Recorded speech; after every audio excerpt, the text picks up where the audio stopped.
Thank you so much for these great people on the screen here. They are supporting our channel to bring you more education like this. If you are interested in joining the crew, come on down. The link is in the description below.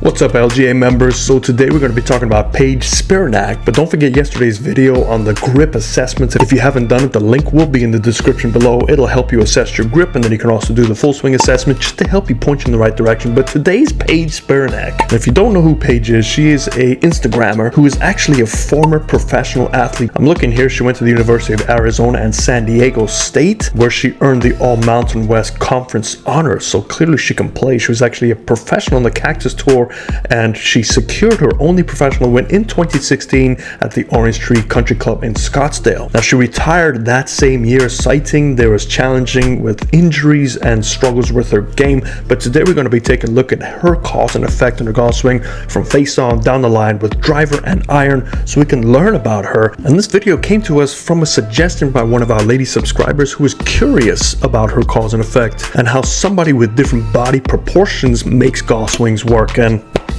I've been having a little too many cookies. I'm starting to look like Paige a little myself, so I could learn something from this. And lastly, I've heard a lot of comments about Mrs.Jabroni and Mrs. Havenkamp. Are you scared of Mrs.Jabroni? But there's no reason to be scared of her. If you want to learn about her backstory, at the end of this video, we're gonna go over her backstory, Jabroni's backstory, and their two playing partners. But I'm not gonna subject you to that. That's only for our loyal viewers. But let's take a look at Paige.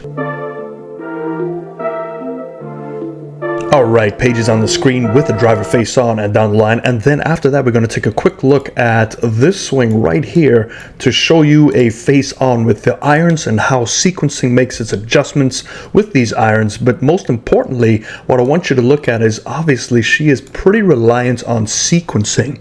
And this is rarely common for LPGA players, for really good lady golfers, is the sequencing is a little bit different than the men because they're a little bit more flexible and they don't have as much upper body strength to get away with compensation. So we're going to be looking at more of a natural motion, quote unquote, of what a golf swing should look like. Now, don't take this to heart, because if you know me, I'm a fan of just swing your swing and let's figure out how to make it work. But this is cause and effect. We're going to look at sequencing, range of motion, plane work, stability of all. She ticks all of them. So let's get started. Okay, through the genius of editing, we've gone ahead and placed a line so you don't have to watch me put it up. So left side of the screen, we've got Ivan Red looking at our plane lines. We've got Mellow Yellow looking at our spine angle. Gumby Green is taking a look at the head motion, and OG Barney Purple is on the back brace line to see forward or backward motions. Right side of the screen, we've got Gumby Green again for the head motion, Ivan Red for the right brace line to see any lateral sway, and then also our shoulder tilt line and our spine angle connected to those shoulders with Mellow Yellow. Now, what we can see with this setup position first is we're going to look at the shoulder tilt on the right side of the screen. Now, if she was truly connected to those tilting, you would see those hands out in front where they match her shoulders. So in other words, you're going to take a look at this red circle. They would be closer to there. Now remember, because it's a golf grip, our right hand is lower than the left, so you are going to have a little bit more tilt, and sometimes we align to that tilt, sometimes we don't. But the one thing she does really well here is you're going to draw a Smirkleton, and you're going to draw that shaft line straight up through her body. Now you take a look, here's that forward press angle that we're talking about with her shoulder tilt. Now the good thing about this is if you take a look at the ball position, even though she has a pretty significant forward shaft relative to her tilting, we take a look at that ball position, it is going right through the center of her spine and her head. So this makes sequencing a little easier to accommodate. Now, what you will notice is her sequencing is very turn dominant because she has to get her lower body out the way to provide the room for upper body to turn and tilt correctly. And when this occurs, when you have somebody with a lateral rotation, our hand placement gets stuck on this right shoulder because we need to sequence differently. So because of that different sequencing, her gapping is not necessarily going to be connected to her turn and tilt.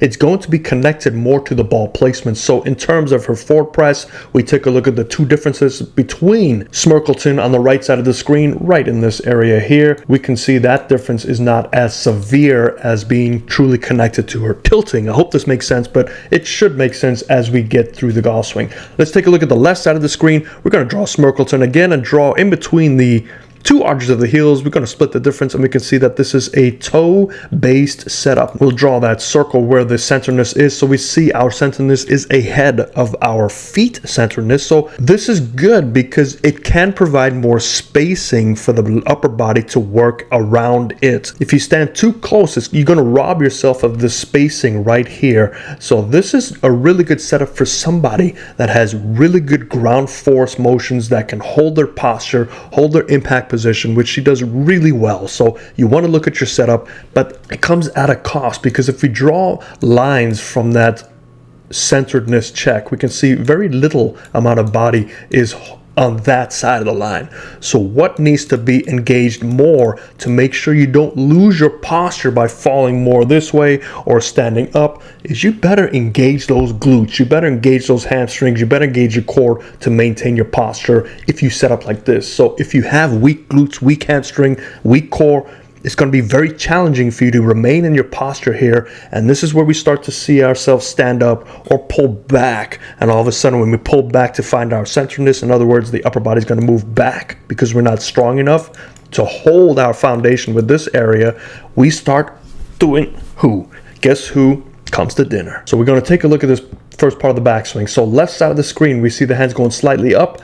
Club will compensate that by going slightly below. We are doing this because we're losing that shoulder tilt early. Now, why this might be occurring for her is because of her body proportions are not quite like a guy's, and we have to create some more room to turn around those proportions. I don't know how to say this without getting into trouble, so hopefully you know what I'm saying. But the right side of the screen, we do see a fairly connected takeaway again, and we can see that left shoulder does come up quite a bit. But the lower body, we see more of a rotation, not necessarily sliding. So as we continue this, let's clear some of these lines up and watch what happens from this point to the top of the swing. Now we get to that secondary plane line almost to a T. Look at that. And the club is going to be deep enough. Transition stops right about there. So the club is definitely deep enough on this view. It stays behind her centeredness. We do see the upper body moving slightly down, which is great because she's starting to get that ground force that we talked about earlier.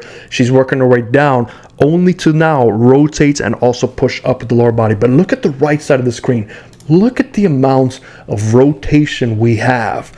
There's some great hip rotation, but look at the shoulders. So let's draw this in OG Barney Purple. Look how much, that's hard to see. Let's draw it in second OG Ivan Red. Look at how much turn we have established. That is phenomenal amount of turn, probably 130, maybe 140 degrees. It is a lot. So there's a significant amount of X factor. For those that don't know what that is, it's the separation between your shoulders and your hip turn at the top of your swing. That's how much torque you are engaging. So we see a great amount of torque going on here, a great amount of going down. So we're going to steal some ground force, we're going to jump up at it, and we're going to uncoil. So this is why she has to stay connected to her right shoulder, so she create the room to coil around, but it will come at a slight cost at impact. We will see a lot of this hand catching up to that rotation. But great thing here as well to look at and learn, no matter how much turn she has. So we're going to draw that turn line again. Look how far that club gets.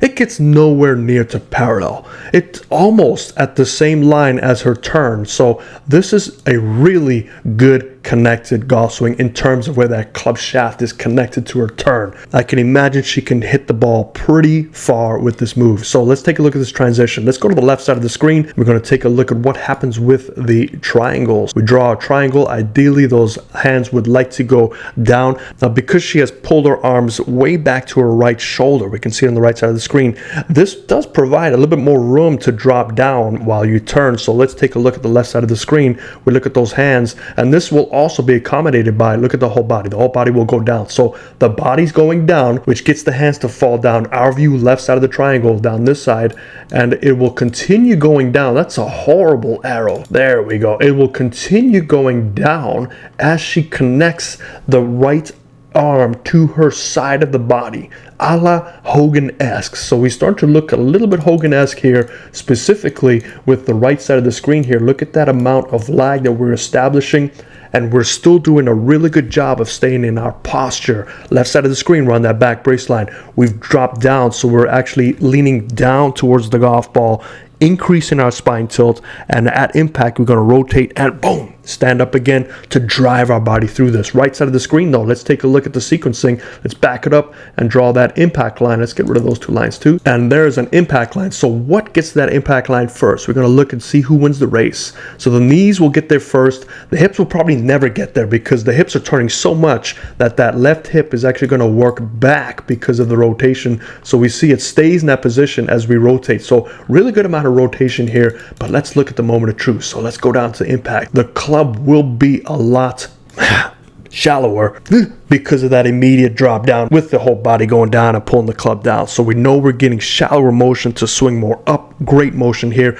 as we drive into it. Look at that. Look at the two frames here on the left side of the screen. We see all rotation, but where are the arms? The arms are on her right shoulder due to the amount of rotation she needs to build her sequencing. So this sequencing is going to be completely different than a 55 to 60-year-old guy. I just don't see that type of sequencing in a 55 to 60-year-old guy. What do?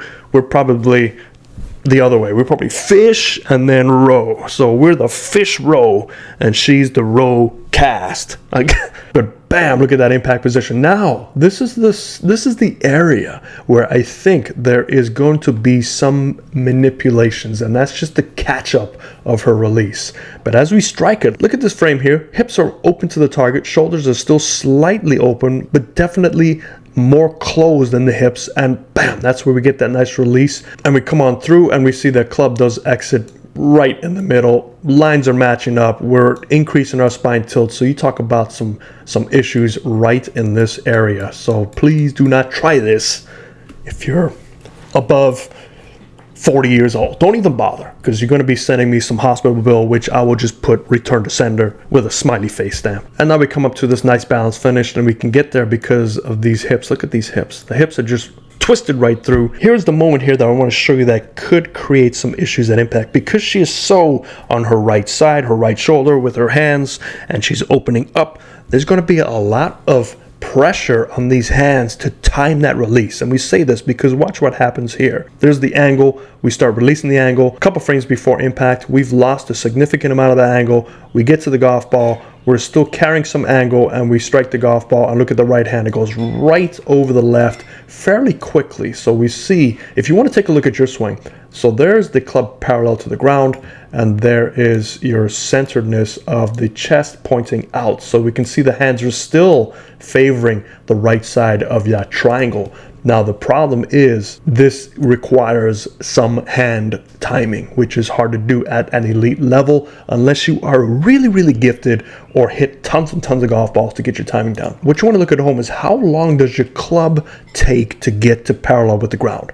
If you see it happening right after impact, let's say you're over here and the club is parallel, the higher you can get your hands to be where the club is parallel to the ground, that means you're going to have less hand manipulation. So what does that mean? Basically, let's draw this. Let's say she can get to here with the club parallel to the ground. That means at impact, your hands will probably be closer to this tilting line at impact, because as your shoulders will tilt, your hands will ride with that tilt. And we can see here, look at her shoulder tilt. If we draw the center of the shoulder tilt out in front, look at how far behind her hands are relative to her shoulders. Now, this is quite a common thing in LPGA, like I said, just because they don't have the upper body strength like guys do to keep that relationship. So if you're a woman and you're watching this, look at your sequencing, you would probably need your hands to be closer to the right side. That means that you are turning your sequencing a little bit sooner with more rotation. If you're a strong guy, you don't need all this whipping around. You can use your upper body strength to keep that relationship between your hands and the center of your chest closer. That's how you guys generate power, by striking it more with the chest and the hips at the same time while keeping your hand speed relative to those. Let's real quick just watch this swing with the irons, because we're going to see how does this affect the rotations. And I think this one's probably the best one just because it looks like a shorter iron. So as we come on down, we know the sequencing. We look at those shoulders. So we see the shoulders are here, center of the shoulders are out here, hands are way back on that right shoulder. How do we engage this while striking down? Next frame, we see the shoulder tilts, the hands are still on the right side, and we see the loss of angle because of the lack of upper body strength. We have to get them connected to the right side, and we strike that golf ball. We do a great job here of timing up our hands. Now take a look here. There's the shoulder tilt. There's the center, so the hands should have been closer to the center. So even if they're halfway back, we can see there's a forward press, but we see that they're still on the right side of the triangle on her right shoulder. So this is what creates a little bit of these hands being a little engaged at the very end of the race.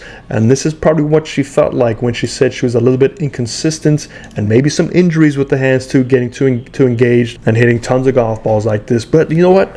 Great motion, great swing. Go follow her if you don't. I'm sure you do this. She's got millions and billions of followers. And for those that want to stick around for Jabroni and Havenkamp's backstory, stay tuned. But for those that want to sign off, I get it. I'll see you guys, fairers and greens. But for the rest of you, let's check out Jabroni and Havenkamp's backstory. Mrs.Jabroni, better known as the Smoke Show, was a Vegas blackjack dealer for 42 years before retiring after allegedly throwing an ashtray at Wayne Newton for stiffing her in a tip. She smokes a full pack of Virginia Slims during 9 holes and insists it improves her tempo. She drives a cart with a cigarette lighter, a flask, and 1 working brick, and she once beat a guy in a skins game just by coughing on his ball mid-putt. Her signature quote is, "This course needs less grass and more ashtrays," and her superpower is she lights cigarettes off her 3-wood after a flush tee shot. Mrs. Havenkamp, better known as the Enforcer, was a former lunch lady turned enforcer at her retirement community's bingo hall. She's been banned from 2 country clubs for excessive putter aggression. She carries a ball retriever. She sharpened it to a cane saber, and rumor has it she took down a raccoon with a pitching wedge during league play and kept swinging. Her signature quote is, "You can mark it with a coin or your tears, sweetheart," is she can break a bunker rake over her knee without blinking. Now those 2 girls make up a foursome, and third in the foursome is Eunice Left Eye Malone. She's better known as Cart Path Carl. She's blind in 1 eye from a rogue Titleist in '89, but insists on driving a cart every time. She's known for doing donuts in the tee box and somehow always finding the cart path off the tee. She wears an eye patch with a skull on it and calls her driver Carl. No one really knows why, and she once drove into a hazard and blamed a crosswind. Her signature quote is, "If it ain't cart path only, it ain't real golf," and her superpower is reverse parking the carts at full speed, 1-eyed, while holding a martini. And last to round up this foursome is Beatrice Beefy J Jenkins, the Sand Wedge Witch. She claims to be 82, but she hits bombs and eats steak tartare out of a Yeti. A retired bodybuilder turned club championship at the local muni, she's known for her pre-shot routine that includes slapping her thighs and growling. She carries a 20-pound sand wedge named Barbara, and she believes divots are sacred and yells at birds. Her signature quote is, "If it ain't sweaty, it ain't sexy, baby. Now rig that trap." And her superpower is she can bench press her golf bag and use kettlebells as tee markers, and she once drove a par 5 green with a wedge because she got emotional. These 4 are famous, and we do call them the Golden Ghouls.